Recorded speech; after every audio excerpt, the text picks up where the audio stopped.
అమ్మ ఎప్పుడు ఎవరిని విష్ చేయమమ్మా. ఇప్పుడు ఊరికి అనవసరంగా వాళ్ళకి చేశారు, వీళ్ళకి చేశారు, వీళ్ళకి చేయలేదు, వాళ్ళకి చేయలేదు మనం అంటే ఇంతకుముందు ఎప్పుడు ఎన్టీ రామారావుకి చేశారా, నాగేశ్వరరావుకి చేశారా, సోమరావు చేశారా, కృష్ణ గారికి చేశారా, చిరంజీవి గారికి చేశారా, బాలకృష్ణ గారికి చేశారు, ఎవరికి చేసాము? ఎవరు చేయలేదు, వాళ్ళు చేయలేదు, వీళ్ళు చేయలేదు అంటే జనరల్గా ఇప్పుడు ఏమైపోయిందంటే ప్రతిదాన్ని మనం ఎక్కువ భూతద్దంలో చూడటం మొదలెట్టాం. అంతే తప్ప పలానా వాళ్ళు చేశారు, పలానా వాళ్ళు చేయలేదు అనేది ఏం లేదు. ఇప్పుడు ఏమైంది, బేసిక్గా చాలా వరకు సెక్షన్ అయిపోయింది. ఒక వర్గం ఒక పొలిటికల్ పార్టీ సైడ్స్ వెళ్ళిపోయింది జనం. సో నేను ఒక పొలిటికల్ పార్టీలో ఉన్నాను అనుకోండి, మా నాయకుడికి నేను హ్యాపీ బర్త్డే చెప్తాను.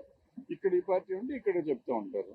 ఇప్పుడు ఈయనకి కావాల్సిన వాళ్ళు వీళ్ళకి చెప్తారు, వాళ్ళకి కావాల్సిన వాళ్ళు చెప్తూ ఉంటారు. అంతే తప్ప అందరూ చెప్పారు ఇది ఇండస్ట్రీ అనుకుంటే కాదు.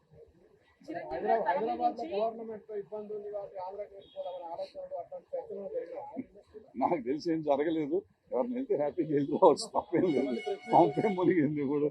ఇక్కడ ఏమి జరగదు. మొత్తం ఇండస్ట్రీ అంతా ఇక్కడ ఉంది.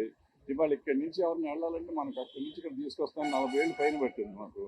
వీళ్ళు ఇక్కడి నుంచి వెళ్తామంటే వెళ్ళేవాళ్ళు ఎట్లాగూ ఉంటుంది అక్కడ. సినిమా అక్కడ తీయకుండా ఉండలేము. ఆంధ్రాలో మనకు కొన్ని కావాలంటే సముద్రం కావాలంటే ఇక్కడ తేలేం కదా, అక్కడికి వెళ్ళి తీస్తాము. అట్లా కొన్ని చోట్ల ఇంతకుముందు గోదావరికి వెళ్ళి పొలాలు కావాలంటే వెళ్ళేవాళ్ళు. ఇవాళ సస్యశ్యామలని ఉంది తెలంగాణ, ఇక్కడే తీసుకున్నాం పొలాలు కూడా.